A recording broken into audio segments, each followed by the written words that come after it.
자, 여러분 안녕하십니까? 이번 시간에는 이론부터 FAT 1급 이론 15문제 먼저 풀이해 보도록 하겠습니다.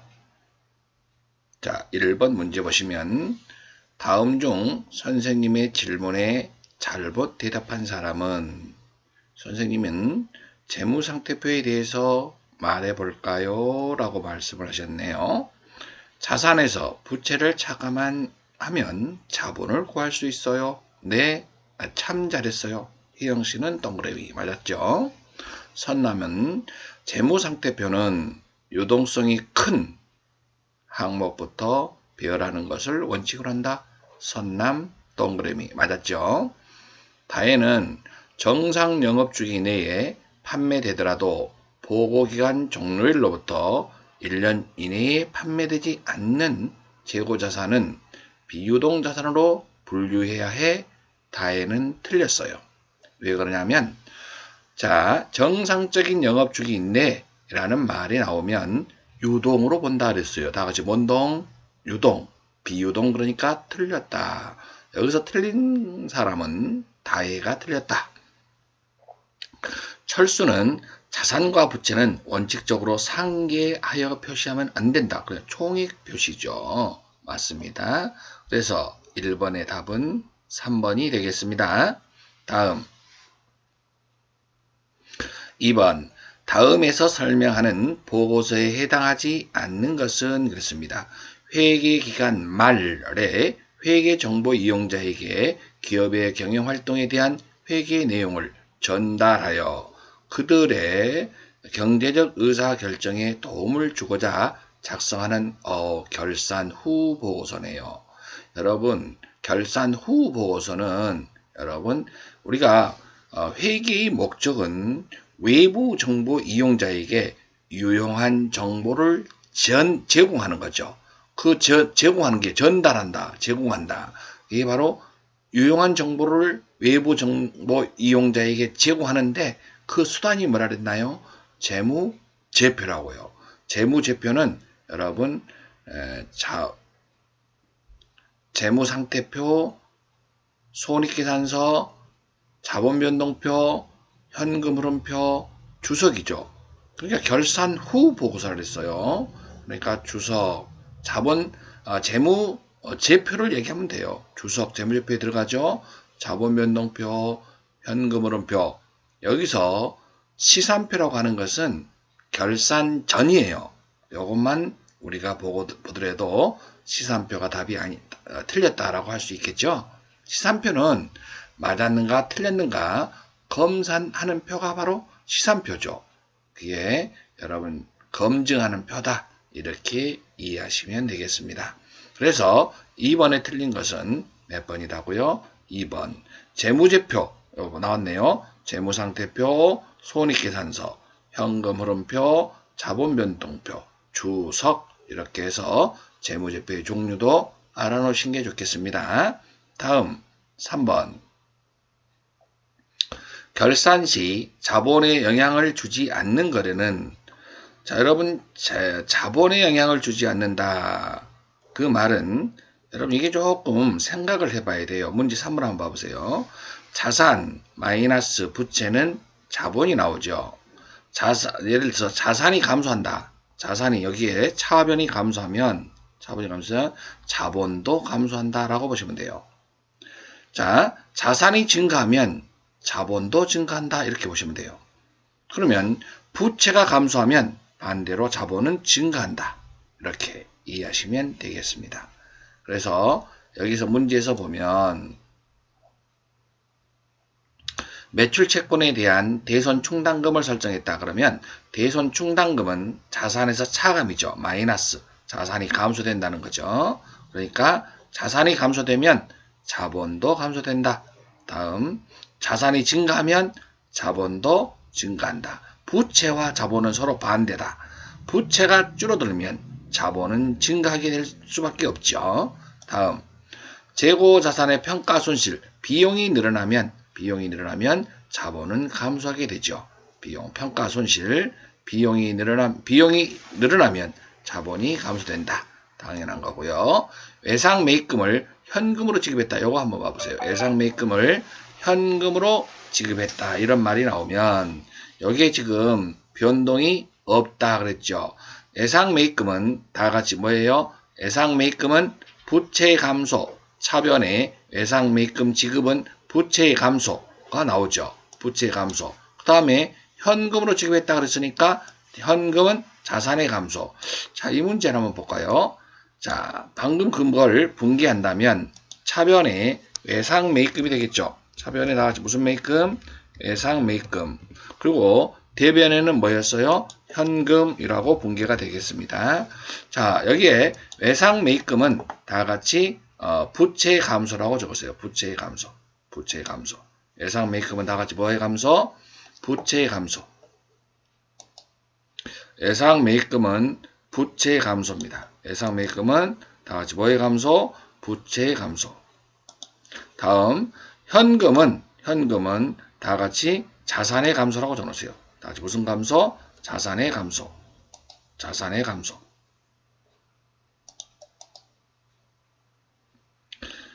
자산의 감소입니다. 자, 자산의 감소. 그러면 자, 여러분 외상 매입금은 자, 부채 감소고 현금은 자산의 감소예요. 자산이 감소하면 자본이 감소한다 그랬고요. 자본이 감소한다 그랬어요. 또 부채가 감소하면 자본이 증가한다 그랬죠. 그러면 여러분 자본의 감소 똑같은 금액이 자본의 증가니까 결과적으로는 변동이 없다라고 보시면 돼요. 이걸 여러분들은 조금 생각해야 할 문제가 되겠는데요. 좀 쉬운 문제는 아니에요. 이게 보니까 자본이 감소하는 경우 자산이 감소하는 것은 자본이 감소하고 또 자본이 똑같은 금액이 증가했어요. 그래서 자본 변동이 없다.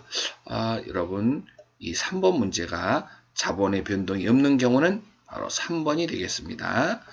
자, 기간 경과분 미지급 이자를 계산하였다. 미지급 이자 부채가 늘어났죠. 부채가 늘어나면 자본이 감소한다. 비용이 늘어나면 자본이 감소한다. 같은 얘기입니다.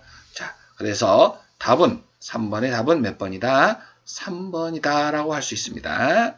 다음 4번 보면요. 다음 자료를 토대로 기초상품 재고액은 얼마인가? 여러분 매출 총이익이 나왔어요. 매출 총이익. 그러면 우리가 역으로 계산해야 되겠는데요. 문제 4번 봐봐요. 매출액 마이너스 매출 원가는 매출 총이익이 나와요. 매출 총이익은 지금 금액이 주어져 있거든요. 얼마로? 150만원으로 나와 있어요. 매출 총이익 150만원. 매출액도 나왔죠. 매출액 얼마? 800만원으로. 그러면 800만원에서 얼마를 빼면 매출 총이익 150만원이 나왔을까요? 매출 원가는 650만원이 나왔다라고 알 수 있어요. 그럼 매출 원가가 650만원이 나왔어요. 그럼 매출 원가 구하는 공식은 기초에다가 당기 순매입액을 더해서 무엇을 뺍니까? 기말을 빼면 실제로 매출한 원가가 나오게 됩니다. 그래서 기초 안 나왔어요. 이걸 물어봤단 말이에요. 당기 매입액은 지금 순수하게 매입액은 500만원 나와 있죠. 500만원 공식에다 대입해 보면 기말은 얼마예요? 50만원을 빼니까 매출 원가는 650만원 이렇게 산출된 거지요. 그러면 계산기를 갖다가 여러분들이 지금 직접 계산을 해봅니다. 자, 650만원. 여러분, 부등호가 이항하면 반대가 되죠. 마이너스 50만원을 플러스 50으로 하시면 돼요. 플러스 50만원. 그 다음에 플러스를 마이너스 500으로 하면 됩니다. 그래서 여러분 답은 얼마가 나와요? 200만원이 답이 나오게 됩니다. 그러므로 여기서 물어본 것은 기초 상품 재고액을 물어봤기 때문에 답은 2번에 200만원이 되겠습니다. 다음 5번. 다음 자료를 토대로 손익계산서에 표시될 대손상각비는 요거 여러분 손익계산서에 표시될 대손상각비는 여러분 이것은 여러분 생각을 잘해서 문제를 풀어야 합니다. 자, 문제를 풀기 위해서는 지금부터 자 5번 문제죠. 5번 문제. 일단은 여러분 이 문제를 한번 풀어본다면 일단은 대손 충당금이 지금 기초에 얼마가 있었냐면 4만원이 있었어요. 얼마가 있었다고요? 4만원. 그러면 4만원 있었는데요. 매출채권 150만원, 단기 중에 6만원이 대손 발생이 됐어요. 대손 확정. 그럼 6만원을 못 받게 됐어요. 6만원 다 같이 매출채권 6만원 없어져야죠. 6만원 소멸시키고요. 차변에 첫 번째 뭐라 합니까? 대손 충당금. 대손 충당금이 있으면 먼저 갖다 쓰는 거라 그랬지요. 대손 충당금 얼마가 있습니까? 예, 4만원이 있었어요. 기초에 4만원을 갖다 쓰고 그래도 부족하면 우리는 뭐라 합니까? 대손상각비. 대손상각비는 지금 얼마 있습니까? 2만원. 여러분, 자, 대손상각비 2만원이 지금 있어요. 대손 확정된 분계 2만원이 있어요. 그리고 12월 31일에 기말분계를 하게 됩니다. 12월 31일 기말분계는 어떻게 합니까? 매출채권 잔액, 다 같이 무슨 잔액? 매출채권 잔액 얼마가 있습니까? 단기말 매출채권 잔액은 150만원이 있어요. 거기에 5%를 못 받을 거라고 예상한대요. 곱하기 5%는 7만 5천원입니다. 그런데 우리 회사가 대손충당금 잔액이 있나요? 없어요. 4만원이 기초에 있었는데 여러분 대손 확정돼 가지고서 다 갖다 써버렸어요. 그래서 대손상각비 여러분 대손충당금 잔액은 아무것도 없다는 거죠. 그러면 예상액에서 우리 회사가 7만 5천을 갖고 있어야 하는데 대손충당금 잔액은 없으니까 7만 5천원은 100% 다 설정해야 하는 기말 설정 분계죠. 자, 차변의 대손상각비 7만 5천원, 대변의 대손충당금 7만 5천원이 되는데 여기서 물어보는 것은 대손상각비로 계상돼야 할 금액은 얼마인가 그랬어요. 그렇기 때문에 대손상각비 금액으로 계상해야 할 금액은 얼마다? 예. 얼마다? 예, 9만 5천원이 되겠습니다. 그렇죠? 답은 1번이 되겠습니다. 오케이. 다음 6번 문제 보시면 다음 자료를 토대로 건물 처분 시 인식해야 할 유형자산 처분 이익은 얼마인가? 자, 여러분 7월 1일에 건물 100만원 자 취득했고요. 잔존가치 여러분 몇 년? 잔존가치가 10만원이고요. 내역연수가 3년 월할상각하라 정액법 여러분 정액법으로 구하는 공식 한번 불러볼까요? 정액법으로 정액법으로 구하는 공식은 내용연수분의 취득원가 마이너스 잔존가액 이렇게 하는 거죠. 내용연수분의 취득원가 마이너스 잔존가액. 그런데 자 이거 보세요. 취득원가가 지금 얼마인가 봐봐요. 취득원가가 나와 있나요? 취득원가가 100만원에 취득했어요. 취득원가가 다 같이 얼마? 100만원. 잔존가액은 얼마나 했어요? 10만원.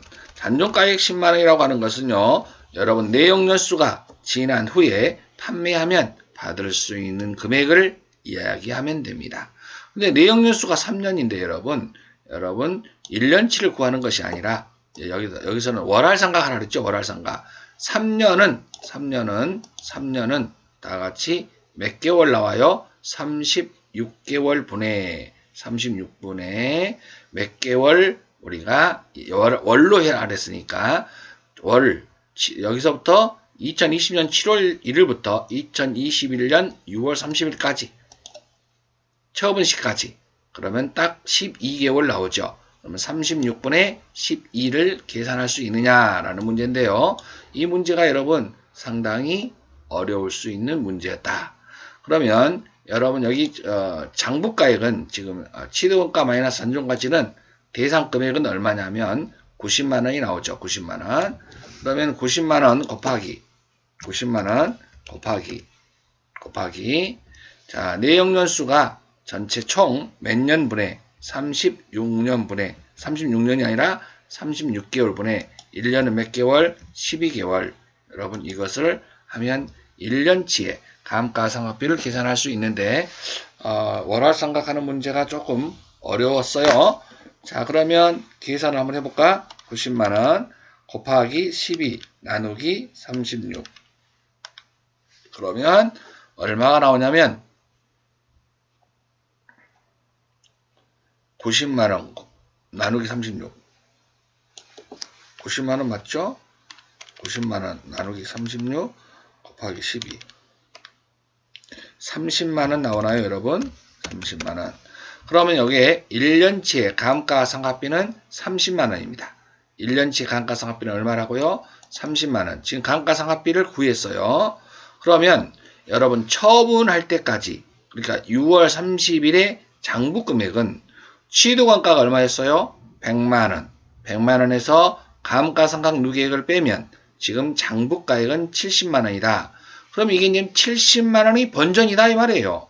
70만원에 팔았으면 여러분 이익도 손실도 없어요. 그런데 얼마에 팔았다? 120만원에 팔았다. 그러면 70만원짜리를 120만원에 팔았으니까 얼마 이익 봤다? 50만원 이익 봤다. 이 이름을 다 같이 뭘 한다? 유형자산 처분 이익이라고 한다. 이렇게 보시면 되겠습니다.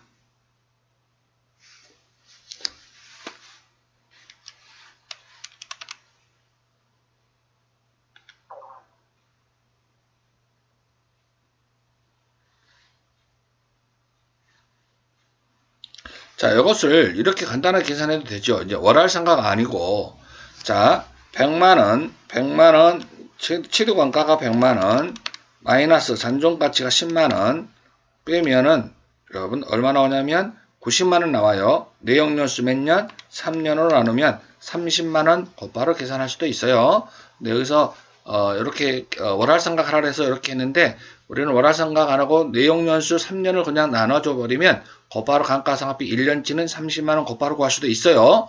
그래서 100만원에서 30만원을 빼면 70만원이 나온다는 것만 이해하면 되죠. 그래서 70만원짜리를 120만원에 처분했으니까 유형자산 처분 이익은 50만원이 된다는 뜻입니다. 다음 판매비와 관리비는 얼마냐? 판매비와 관리비 그러면 여러분 여과비료로 끝나는 말은 전부 다 판매비와 일반 관리비다 그랬어요. 다 같이 여과비료 시작. 여과비료로 끝나는 말. 여과비료로 끝나는 말은 전부 다 판매비와 일반 관리비입니다. 라고 생각하면 되네요. 그리고 예외적으로 개발비. 이것은 우리가 말 안 해도 무형자산이라는 걸 알고 있잖아요. 그리고 기타의 대손상각비. 이것도 영업의 비용이다. 기타의 대손상각비는 어떤 걸 못 받게 됐을 때예요? 미수금이나 대여금. 영업과 관련이 없는 것들을 이런 것들을 못 받게 됐을 때 기타의 대손상각비로 한다.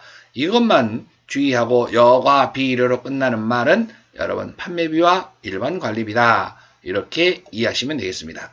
자 그러면요 지금부터 문제를 보도록 하겠습니다. 다시 자 판매비와 관리비는 그랬어요. 여러분 매입시 운반비는 여러분 해당 자산에 포함한다 그랬어요. X 접대비 여과 비료 12만원 계산기 두들겨요. 12만원. 상품 매출시 운반비. 상품을 매출했을 때는 운반비라고 합니다. 20만원을 더하세요. 애화, 환산 손실. 이것은 영업의 비용입니다. 여과 비료로 끝나는 말이 아니죠. 여과 비료. 그러면 여러분 12만원과 20만원을 더하면 32만원이 답이 되겠습니다. 다음 8번. 다음은 5월에 매입과 매출 자료가 다음과 같을 때 선입선출법에 따라서 5월 말 재고자산 금액은 얼마냐? 참 여러분 어려운 문제일 수 있는데 자 여러분 선입선출법으로 정확하게 이해를 하고 있으면 여러분 이 문제도 맞힐 수 있는데 한번 그대로 여러분 여기다가 한번 써놨어요 제가요. 자 5월 1일 날 기초가 있어요. 기초. 자, 300개 개수를 다 같이 적어봐요. 300개. 금액은 15만원 나왔죠? 그러면 개수량은 300개고요. 단가가 얼마짜리냐? 단가가 500원이라고 이렇게 여러분들 적어보세요. 300개 곱하기 500원씩 해서 15만원에 사왔어요. 그러면 창고에 여러분 얼마가 있냐면 300개가 창고에 이제 사왔으니까 기초에 300개 곱하기 500원짜리 그래서 15만원어치 남아있습니다. 창고에 이렇게 여러분들은 언제든지 대답을 하시면 됩니다. 자 5월 1일 현재 창고에 이렇게 있어요. 그런데 5월 15일 날 봤더니 뭐 했어요? 5월 15일 날 매출 200개를 했어요. 여러분 매출 200개, 매출 출고 나갔어요. 창고에 원래 몇 개가 있었는데 300개 있었는데 200개를 팔았어요. 그 단가는 여러분 그대로 500원짜리 그대로 원가로. 그러면 200개 곱하기 500원 하면 10만원. 창고에 몇 개 남았어요? 100개. 창고에 몇 개 남았다고요? 200개 팔았으니까 100개 남은 거 맞지요? 100개 곱하기 얼마짜리? 500원짜리 5만원. 이런 식으로 차근차근 해가면 수월이 될 수 있어요. 자, 이해를 돕고자 차근차근 순서대로 해보는 겁니다. 다음 5월 28일인가요? 5월 28일이네. 54,000원 100개. 100개 54,000원. 그러면 단가는 얼마예요? 28일이에요. 28일. 자, 매입 100개 곱하기 540원 54,000원짜리가 들어왔어요. 그러면 아까 창고에 몇 개가 있었어요? 여기 100개가 있었죠? 단가가 같아요? 달라요? 달라요. 종류가 달라요. 알았습니까? 종류가 달라요. 그러면 여러 두 개를 구분시켜줘야 돼요. 이렇게 묶어서. 자, 창고에 100개 500원짜리가 하나 있고 지금 들어온 거 100개 540원짜리가 54,000원 이렇게 있습니다. 그러면 지금 창고에 5월 28일 현재는 몇 개가 남아있습니까? 200개가 남아있다는 걸 아셔야 됩니다. 다 같이 몇 개가 남아있어요? 200개. 왜 이걸 구분시켜줬을까요? 단가가 다르기 때문에 구분시켜놨어요. 이렇게. 다음 5월 30일이 왔어요. 50개를 매출했습니다. 드디어 50개 매출합니다. 다 같이 무슨 법이라고 그랬어요? 선입선출법. 먼저 들어온 걸 먼저 판매한다고 그랬죠. 지금 창고에 200개가 있는데 500원짜리가 먼저 있어요. 540원짜리가 먼저 있어요. 500원짜리를 먼저 갖다가 사용해야 합니다. 50개 선입선출법이니까 50개 곱하기 얼마? 500원. 그래서 25,000원이 나오고 그러면 창고에 몇 개가 남아야 될까요? 여기 100개 중에서 50개를 팔았지요. 그러니까 50개만 남아야죠. 500원짜리. 그리고 100개는 그대로 밑에 540원짜리 그대로 넘어갑니다. 그러면 지금 기말에 남아있는 건 150개가 남아있는 거고요. 50원짜리가, 500원짜리가 있고 540원짜리가 있습니다. 그런데 수량을 물어본 것이 아니라 기말, 재고액은 얼마냐 그랬기 때문에 50원짜리 500원 25,000원과 100개짜리는 540원짜리 54,000원 두 개 더하면 얼마가 나와요? 79,000원이 됩니다. 여러분, 요것은 여러분 연습을 좀 많이 하셔야 돼요. 이 문제를 풀 수 있어요. 기말 재고 금액은 이렇게 150개, 그래서 79,000원이 답이다. 참고로 여러분 매출한 원가는 얼마냐라고 물어볼 수 있어요. 그럼 여기 매출한 원가가 요거예요. 요거 200개와 50개를 다 팔았거든요. 그러면요 여러분 10만원과 25,000원 두 개 더하면 여러분 125,000원은 매출한 원가입니다 라고 대답할 수 있습니다. 왜요? 매출 원가를 물어볼 수도 있기 때문에 이렇게 계산 방법도 알아두신 게 좋겠습니다. 다음 8번, 9번 할 차례인가요? 9번 12월 31일 결산 시 회계 처리로 옳은 것은 여러분 소모품 자산 처리로 했네요. 자산 처리는 비용 처리는 품비 미사용인데 여러분 비용 처리의 반대가 자산 처리법이죠. 자산 처리법 미사용액이 지금 12만원 주어져 있죠. 자 여러분 30만원 중에서 안 쓴 게 12만원이라면 사용한 건 얼마일까요? 사용한 건 적어놓으세요. 사용액은 18만원. 사용한 건 비용이다 라고 적어놓으세요. 사용한 건 비용이다. 비용은 하나도 안 잡았는데 사용한 건 18만원입니다. 그러면 소모품비 라고 쓴 게 18만원이 나와야 돼요. 소모품비 18만원. 그리고 대변에 자산이 아니라 비용이다. 답은 몇 번이 되겠습니까? 4번이 되겠습니다. 다음 결산 조정 후 당기순이익을 계산하면 얼마인가 그랬어요. 여러분 당기순이익이 지금 얼마가 있습니까? 1,000만원이 있어요. 여러분 당기순이익이 얼마가 있다고요? 1,000만원. 그러면 여기다가 자 이자 수익을 미계산했다. 그러면 미수 수익 대변에는 여러분 이자 수익이 되고요. 분계를 해보면 선수분, 선수 수익, 4번에 수익의 이름 임대료 분개를 하면 수익과 비용만 보면 돼요. 다른 건 보지 마시고요. 자, 차변에 차감하고 대변에는 더한다. 이렇게 보시면 돼요. 왜? 비용이면 빼는 거고요. 수익이면 더하는 거잖아요. 그러니까 차변에 수익 비용이 있으면 차감하고 대변에 수익 비용이 있으면 더한다. 그러면은 700만 원에서 120을 더하면 820만 원이 있나요? 답은 2번입니다. 다음 중 부가세법상 납세 의무자에 해당하지 않는 것은 당연히 면세사업자죠. 면세사업자는 부가세법상 사업자가 아니기 때문에 납세 의무자가 아닙니다. 다음 넘어가도 되겠습니다. 다음은 12번 보시면 다음 중 부가세법상 과세 대상 재화의 공급에 해당되는 것 교환 계약에 따라 저작권을 양도하고 그 대가로 기계장치를 인도받은 경우 뭘 팔았어요? 교환. 이것도 여러분 실제로 판매한 걸로 봅니다. 재화의 공급으로 봅니다. 예, 맞습니다. 교환한 거요. 다음 요거 1번이 답이네요. 매매 계약에 따라 비상장 주식을 인도하는 거, 주식을 처분하는 거, 여러분 채권을 유가증권 이런 것은 재화에 포함되지 않는다. 돈도 다음 민사, 집행상, 법상, 경매에 따라 건물을 양도하는 거. 여러분 강제 집행이죠. 내가 팔고 싶지 않아도 이거는 강제로 판매가 되죠. 경매에 따라서 내가 건물을 팔고 싶지 않았는데 건물을 뺏겼어요. 그런데 이런 것은 여러분 재화의 공급으로 보지 않는다. 힘들어 보이잖아요. 힘들어. 근데 여기다가 막 부가세 내라면 되겠어요? 자, 다음 대가를 받지 않고 다른 사업자에게 견본품을 인도하는 경우 견본, 샘플, 광고 선전 이런 것은 재화의 공급 부가세가 없다. 부가세 붙이지 않는다.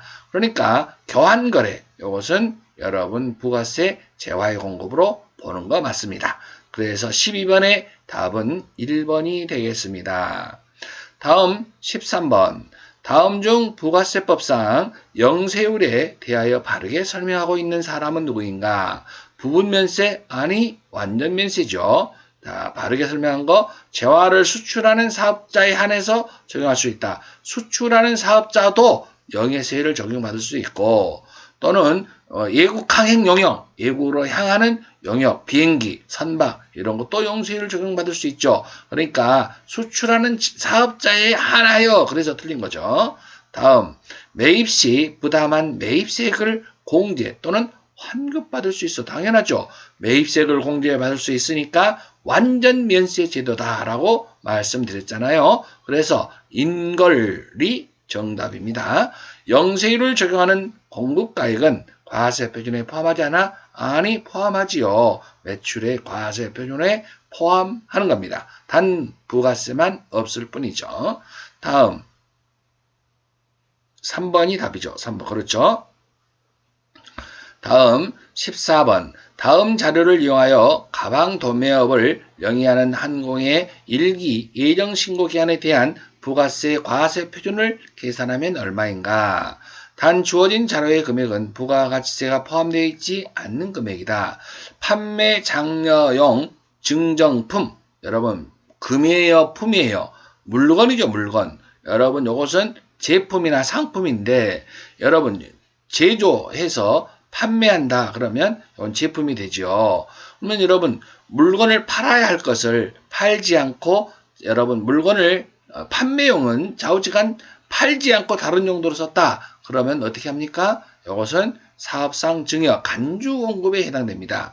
간주 공급으로 간주한다. 원가가 아니라 다른 사람한테 팔았을 때 시가에 팔았을 거 아니야. 그러면 300만 원에 10%는 세금을 내라 이런 얘기죠. 그러니까 과세 표준 부가세를 붙일 대상 그러니까 300만 원 요 동그라미 가방 수출액 600만 원 과세 표준에 포함하는 거 맞습니다. 과세 표준에 포함하는 거 자 300과 600 더합니다.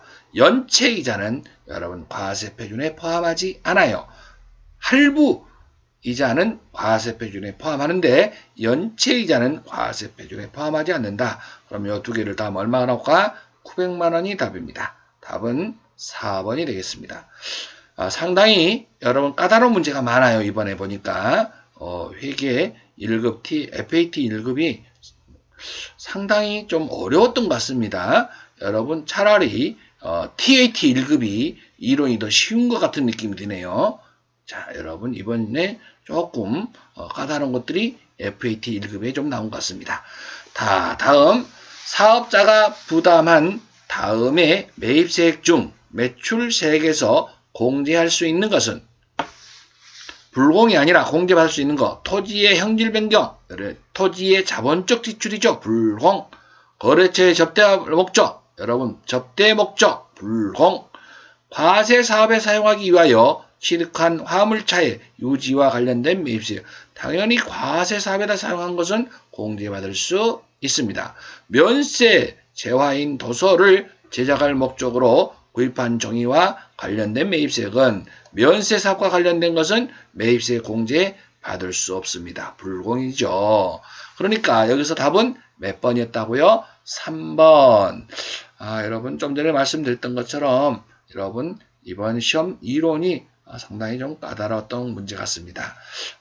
어찌됐든 여러분 FAT 1급은 지금 기초 부분인데 요건 이론을 차근차근 정리를 좀 잘 하셔야 될 줄 믿습니다. 여러분 그래야만이 정확하게 답을 찾을 수 있겠습니다.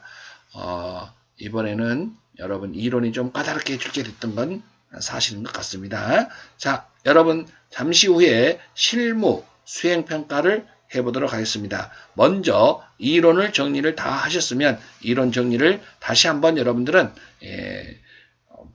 답이 없는 파일을 열어서 한번 문제풀이를 해보는 것도 좋을 것 같습니다. 그렇게 하고 또 틀리는 거 있으면 그 틀리는 것만 다시 반복해서 공부하시면 좋은 결과가 있으리라고 확신합니다. 여러분 잠시 후에 실무 실습 시간에 뵙도록 하겠습니다. 수고하셨습니다.